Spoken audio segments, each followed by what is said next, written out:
Oke, Shalom, selamat pagi teman-teman semua.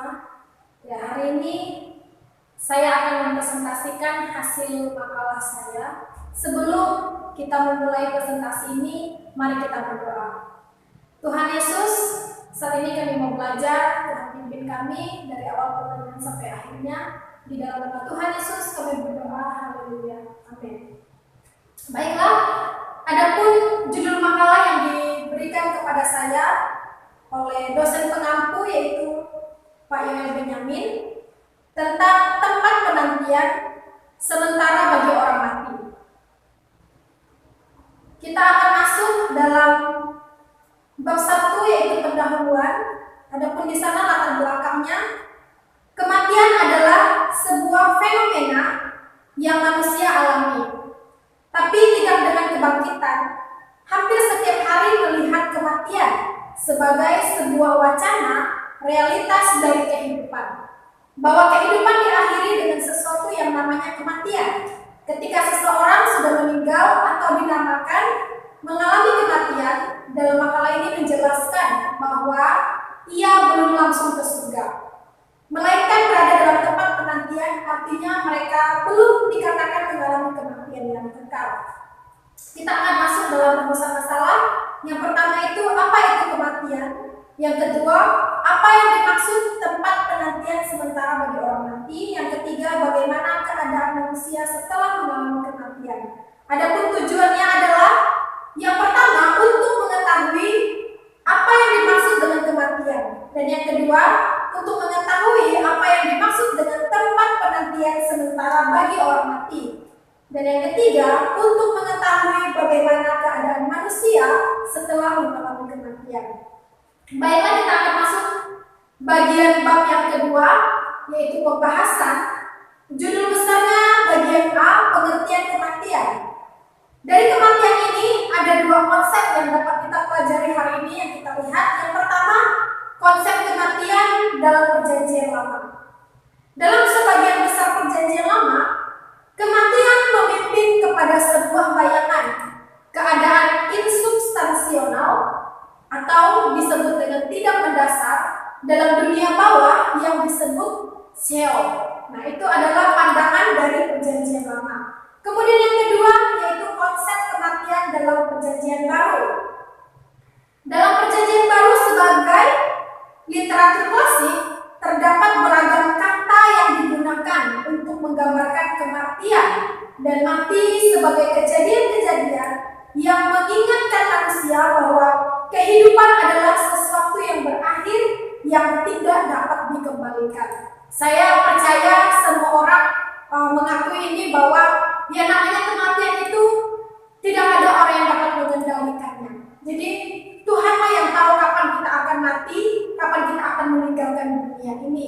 Dan ketika orang mengalami kematian, maka semuanya itu dikatakan sudah berakhir. Jadi jika seseorang sudah mati, hidupnya sudah berakhir, tidak dapat berbuat apa-apa lagi. Dan kita akan melihat bagian yang kedua, judul besarnya bagian B, tempat penantian sementara bagi orang mati.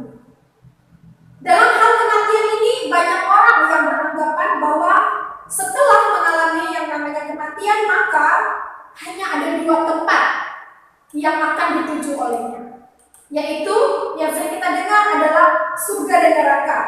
Untuk dapat masuk ke dalam dua tempat itu juga harus melewati banyak hal. Contohnya, jika seseorang ingin masuk surga, maka ia akan berusaha untuk melakukan apa yang terbaik, memiliki iman dan bahkan rela berkorban untuk orang lain.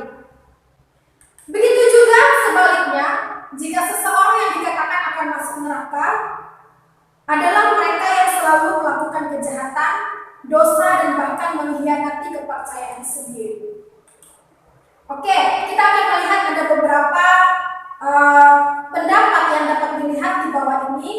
Yang pertama itu pendapat dari Ortodoks Timur. Gereja Ortodoks Timur mengajarkan bahwa setelah jiwa meninggalkan tubuh, ia pergi menuju kediaman orang yang telah meninggal dunia, yaitu disebut dengan Hades. Nah, itu adalah pendapat dari Ortodoks Timur. Yang kedua,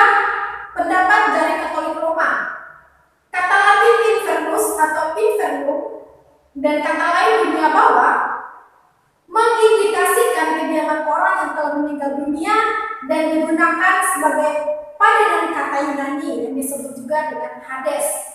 Dan yang ketiga, pendapat Anglikan.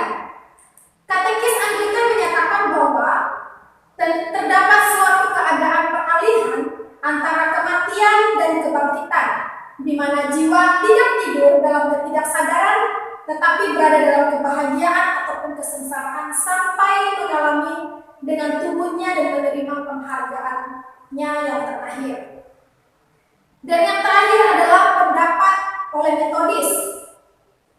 Dalam gereja Metodis, Hades menandakan keadaan peralihan yang dialami jiwa-jiwa antara wafat dan kebangkitan universal, yang terbagi menjadi Firdaus, yaitu bagi orang percaya atau bagi orang benar, dan Gehenna bagi orang fasik. Nah, itu adalah pandangan atau pendapat dari Metodis. Kemudian kita akan melihat bagian yang ketiga dari judul besar, yaitu C, keadaan manusia setelah mengalami kematian. Bagaimana keadaan manusia setelah mengalami kematian? Hampir semua orang beranggapan setelah kematian seseorang langsung masuk surga bagi mereka yang berkelakuan baik. Sedangkan bagi mereka yang jahat langsung masuk neraka.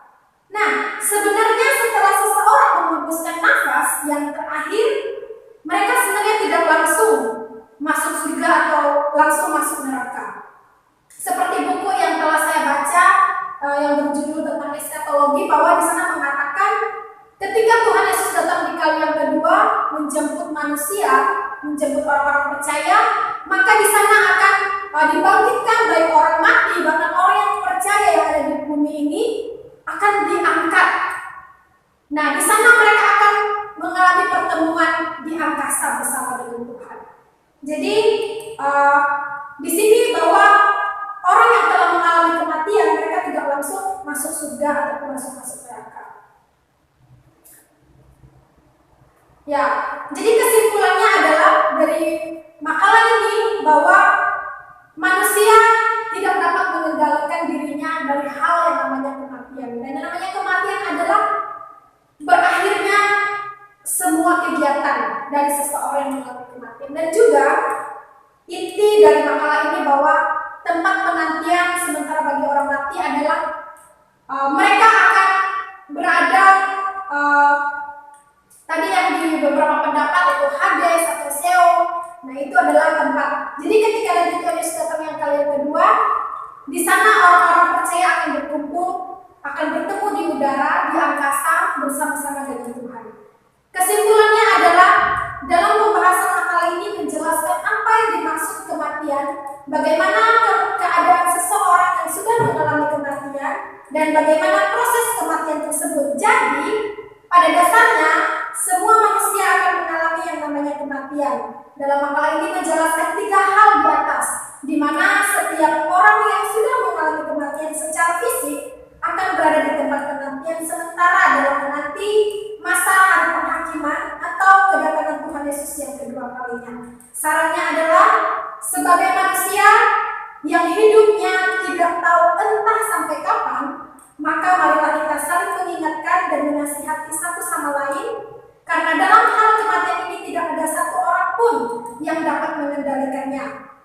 Melalui makalah ini dia dapat memberikan pengajaran atau pencerahan bahwa kepada siapa seharusnya membawa hidup ini, kepada jalan yang benar. Dalam masa penantian ini seluruh manusia harus dapat mempersiapkan dirinya dalam menantikan kedatangan Tuhan yang kedua kalinya. Jadi demikianlah makalah yang dapat saya sampaikan. Biarlah kita dapat belajar bersama-sama. Saya akan menutup presentasi ini, kita akan berdoa. Terima kasih Tuhan untuk pimpinan-Mu dari awal pertemuan sampai akhirnya. Biarlah kami dapat mengerti, memahami itu semua. Dalam nama Yesus kami berdoa. Haleluya. Amin.